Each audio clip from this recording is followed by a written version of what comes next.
இயேசுவுக்கே புகழ், இயேசுவுக்கே நன்றி, மரியே வாழ்க. உங்கள் அனைவருக்கும் அன்பின் வாழ்த்துக்களும் ஆசீர்வாதங்களும். விண்ணிலிருந்து நமக்காக மனித ரூபம் எடுத்து நம்மோடு வாழ்கின்ற இயேசுவின் பிரசன்னத்தை அறிந்து கொள்கின்றோமா? நமக்காக, நம்முடைய மீட்புக்காக மட்டுமே விண்ணிலிருந்து மண்ணிற்கு வந்தார். நம்மை தேடி வந்த இறைவனை நாம் தேடி இருக்கிறோமா அல்லது தேடுகிறோமா? இயேசுவை கண்டதும் தீய ஆவிகள் அவரது அதிகாரத்துக்கு அடிபணிகின்றன. பரிசுத்த ஆவியால் அபிஷேகம் செய்யப்பட்டிருக்கின்ற நாம் இயேசுவின் அன்பின் அதிகாரத்திற்கு நம்மை ஒப்புக்கொடுக்கின்றோமா? நம்மை மீட்க வல்ல ஒரே தேவன் இயேசு மட்டுமே. அவரது அன்பின் அதிகாரத்திற்கு நம்மை ஒப்புக்கொடுப்போம். மன்றாடுவோம்.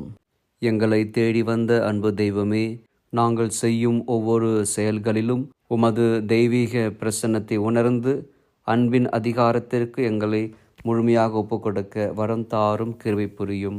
தந்தை, மகன், தூய ஆவியானவரின் பெயராலே ஆமென்.